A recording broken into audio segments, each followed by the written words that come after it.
नमस्कार दोस्तों, बड़ी खबर बावड़ चौरासी से। किसानों की उम्मीदों पर फिरा पानी। बेमौसम बारिश व पाला पड़ने से किसानों को भारी नुकसान।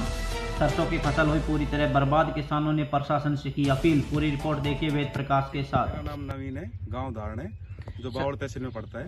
सर, जो आज ये सरसों की फसल खराब है तो किस कारण खराब हुई आप? ये हमने 10 किले उगाई पे लिए हुए हैं और पाले की वजह से, प्राकृतिक आपदा की वजह से ये 7-8 किले हैं जिनमें सरसों थी वो खराब हो गई।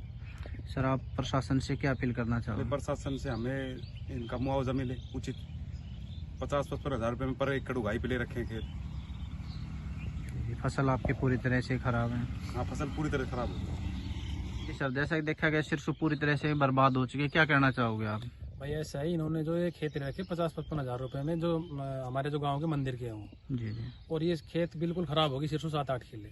तो हम तो यही चाहते हैं कि भाई हमारा जो कृषि मंत्री है श्याम सिंह राणा, उससे भी भाई इन किसानों का कुछ भरपाई हो जाए, जी जी। कुछ मिल जाए। 20-30%, 50% मिले तो कुछ ना कुछ इनका उद्धार हो जाएगा, जो आगे खेत ले सके दोबारा से। नहीं, आज के दिन इनकी हालत ऐसी होगी है, आगे दोबारा से खेत लेने के आशा इनकी बिल्कुल खत्म हो चुकी है। मेरा नाम अरुण तंवर है। मैं ग्राम पंचायत धारण में बावड़ विधानसभा के अंतर्गत आती है।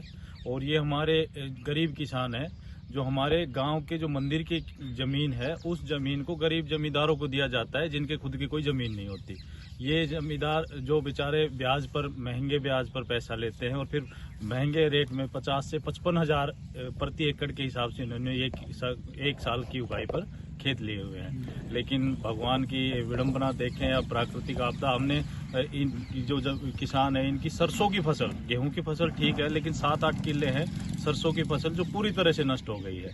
और कृषि विभाग से टीम आई थी और वैज्ञानिक यहाँ 2 बार आ चुके हैं और उनकी रिपोर्ट के अनुसार यहाँ रतिया, सफेद रतिया और पाड़ा, जो सर्दी की वजह से ये रोग है वो हुआ है और उसकी वजह से बिल्कुल नष्ट। लेकिन दिक्कत यहाँ आती है साहब कि हमारे जो जमींदार है ये किराए पे लेते जमीन, तो इन्होंने इंश्योरेंस नहीं कराया हुआ, ना ही इनकी कोई केसीसी है।